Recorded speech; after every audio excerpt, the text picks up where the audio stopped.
What is up, and welcome to another edition of the Mile High Hoops podcast. As always, I am your host, Zach By, and as always, I appreciate you spending a sliver of your busy day with me here on the podcast, reacting to not much of anything. This is a wait-and-see approach, a put your feet up, take a couple days off, try to get this basketball team healthy before the second round of the playoffs kickoff on Saturday. I believe the game is going to be on TNT. We do not, at the time of recording right now, it's a Thursday afternoon. Hopefully you guys are having a good week. We do not have a schedule for tip-off, all right? I had guessed that the game was going to be on Saturday evening. It still could be. The only time available that is known right now for Saturday at the time of recording is Philly at New York at 5 o'clock on TNT. This could be either a late night start or they could put it right in the middle of the afternoon. It will not be the first game of the day. So my guess is it's before the Knick game or after the Knick game. It will not be the first game. My anticipation is that we'll see. We'll see if the Pacers and Bucks series is still going. I want to start looking ahead to the Minnesota Timberwolves. This is a familiar opponent, so I don't want to get carried away as if like you've never seen them. We've seen a lot of Minnesota. We've been talking about Minnesota for a while. This was, if you go back to their series with the Timberwolves a year ago, this was a really, really, really tightly contested series that didn't look like it on paper. Similarly to the Lakers series, where, and I know we all made fun of Brian Windhorst for saying that's the closest sweep I've ever seen. We make fun of it, but there is some merit to that, and I get that flashback with Minnesota because although a year ago they won in 5, there was some really tight games in there, and just the feel and the temperature of the series was real competition. That's what I'm trying to say.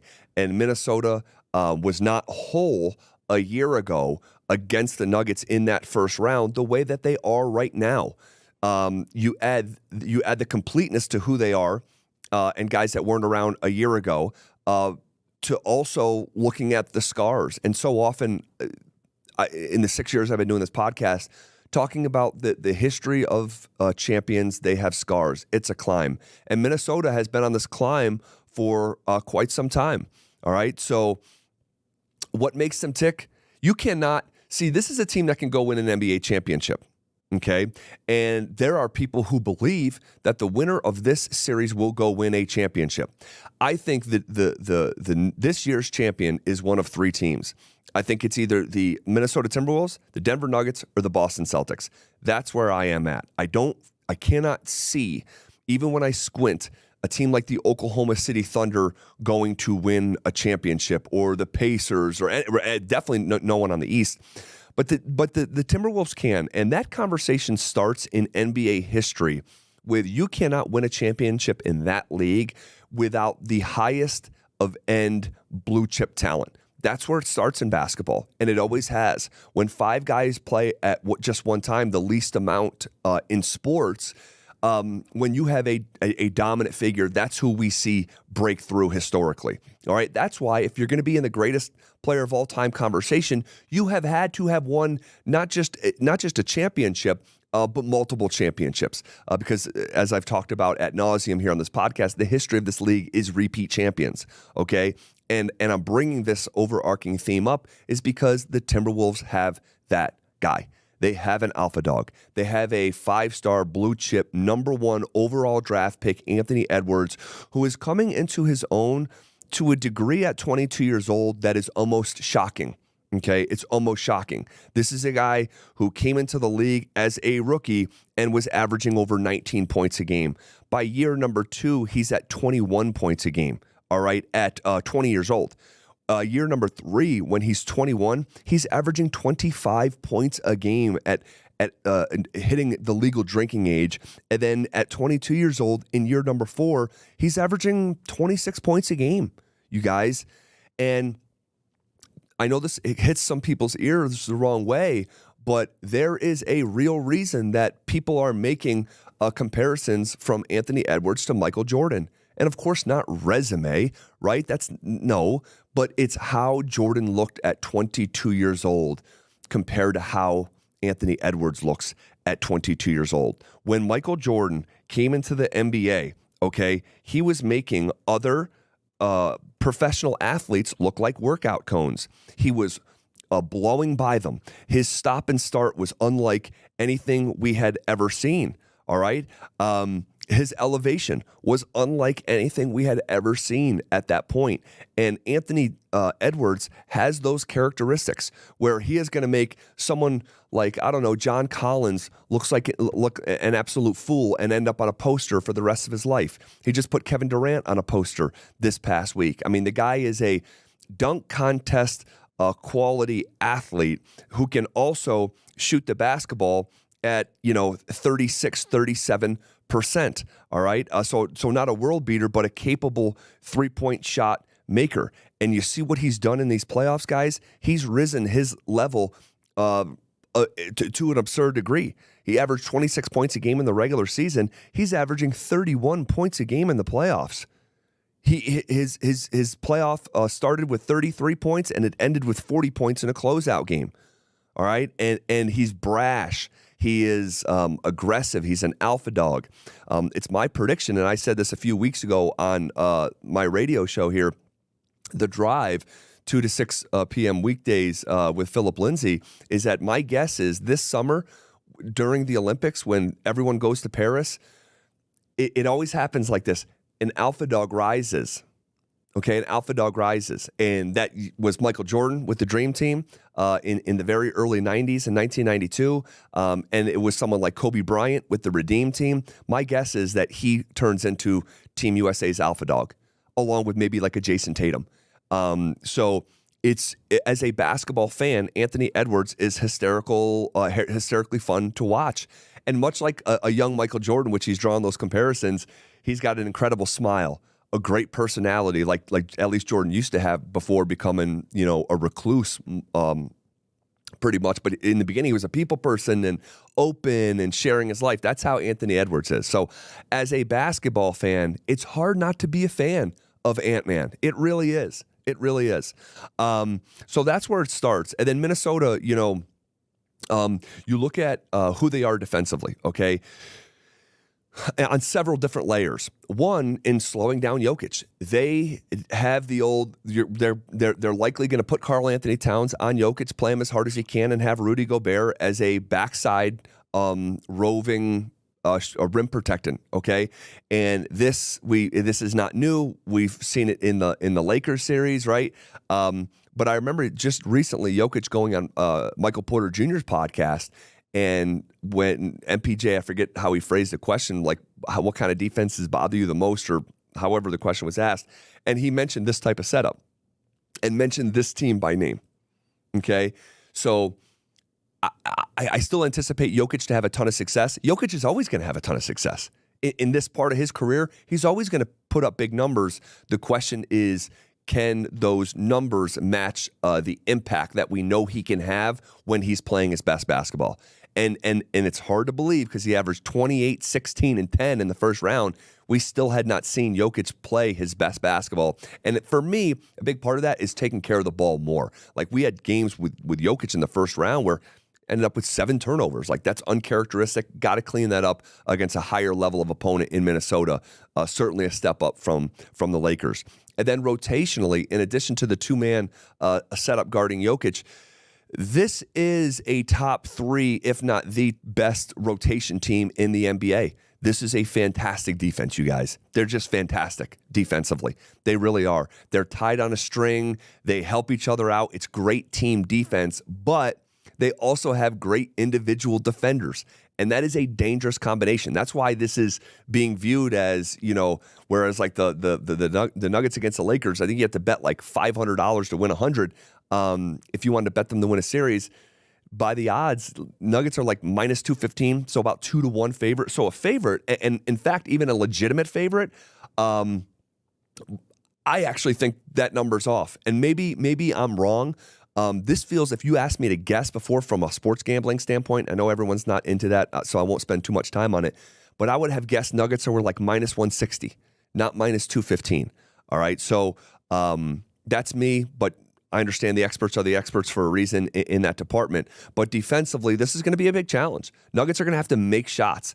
And I know that's like reducing it down to its simplest form, but it is a make or miss league. And when you're going against, a top tier defense, it causes maybe some pause when you watched how poorly the Nuggets shot it against the Lakers in the first round. And they got tons of wide open threes.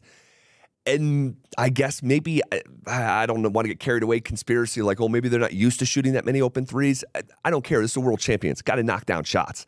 And those shots, those open threes, are going to be harder to come by with one of the best rotational defenses that the NBA has to offer, if not the very best. So definitely looking out for that. But this is a series where I'm just looking at my notes here. This is a series where in the first round against LA, backup point guard wasn't really a big deal. There was games where Reggie Jackson didn't play much at all, and it didn't have great consequence. This is a series where the lack of ball handling depth could reveal itself as an issue. All right. Reggie Jackson, if he's going to play in this series, he needs to play his very best basketball. And he left me scarred with the second half of Game 5 against the Lakers. Just poor decision-making and lack of awareness of the moment and lacking that sensitivity of the moment. He's got to get better, but also someone like Christian Brown, handling the basketball with the second unit, they're going to hound. They're going to hound everyone. And Jamal Murray, they're going to be hounding Jamal Murray in a way that we have not seen here in quite some time. So, and there's two guys that I think of when I'm having these conversations with Jamal specifically. It's Nickeil Alexander-Walker and it's Jaden McDaniels. Those guys are fantastic. There's no weakness defensively here. Okay, not really, not in a super meaningful way. But those guys are long. They're aggressive at the point of attack.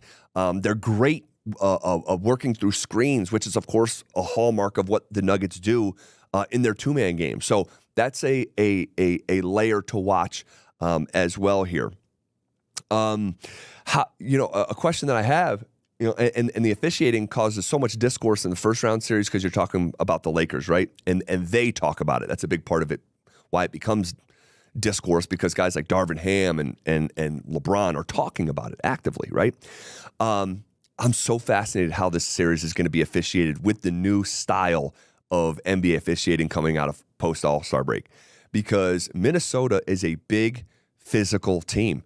And how far will the officials let things go? Nuggets can play that style too, right? And that's why when we talk about the climb of champions, if you did try to muck it up and get overly physical the way that, say, like a Draymond Green or PJ Tucker used to do to Jokic, that could be bothersome. Aaron Gordon, going at it with Draymond Green a couple years ago. These are like seminal benchmark scars that you learn from that allow you to break through the barrier of a championship. So present day, I don't think that style will derail the Nuggets, but I'm curious how far do the officials let it go? And if I had to guess, this is going to be a very physical series, very physical, where we're looking at it so oftentimes and saying, how is that not a foul? I'm just anticipating that to be the case. We'll see if it actually plays out like that. Who is going to try to slow down Anthony Edwards? I think the initial look is kentavious Caldwell-Pope, but he's dealing with an injury. And that's another overarching question I have as we work our way to the end of this podcast.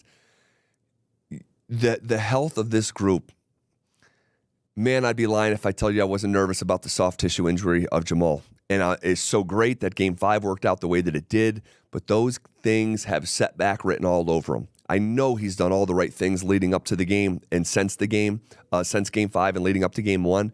But man, with those calves, it's one wrong move, right? And if you've played basketball long enough, you've probably experienced that for yourself. Now, this is a billion-dollar organization. He's going to have all the resources in the world, and they're going to do all the right things leading up, but it's the human body. It's an incredible variable. Jamal's calf, KCP, Reggie Jackson, these are all guys who need to get healthy. All right, they need to get healthy over these a few days off. And then when it comes to guarding Anthony Edwards, guarding Ant, I played in the same high school conference as Jimmer Fredette, which I'll mention from time to time. It was just an incredible experience. Former, future at that point, and now former National Player of the Year, nation's leading scorer, one of college basketball's all-time leading scorers, top 10 NBA draft pick. And I remember when we prepped for those games, I would be his primary defender. But I remember I'm hearing my coach in my head saying, hey, it's not just Zach guarding Jimmer. You're guarding your man and Jimmer. Everyone's guarding Jimmer. That's kind of how it is with Anthony Edwards, is that he's going to have a primary defender of KCP, more than likely. Could we see Peyton Watson on him? I think so. Maybe Aaron Gordon as well. We'll see how it looks like on a night-to-night basis and what adjustments are made through the series. But this is a collective effort. And he's going to get his. Anthony Edwards is a dynamic scorer. He is going to get his, okay? But it's about weathering those storms and limiting and containing, right? All right. I think that is all the preliminary thoughts I wanted to get out of my head here as we barrel our way towards Saturday's game. I'm going to be at the game. Haven't missed one yet here in the playoffs. I plan on being at all these games if I can help it. If you see me down there, say hello. Guys, hit me up on all the socials. I'll be posting content on Saturday, first through my Instagram at zby23, and kind of give you a behind-the-scenes look of what things look like, and going to have some fun with that. I so much appreciate you being here with me as we we're in the last stage of the marathon of year 6 of this podcast. Huge shout out to Mountain High Appliance for jumping on as a sponsor. Guys, if you think we deserve 5 stars, would love that. Tell a friend. We're still trying to grow this thing, even in year number 6. Appreciate you being here. Enjoy the game on Saturday in Denver, Colorado. And whatever happens in game 1 against the Minnesota Timberwolves. And actually, before we get out of here, let me just give a final series prediction.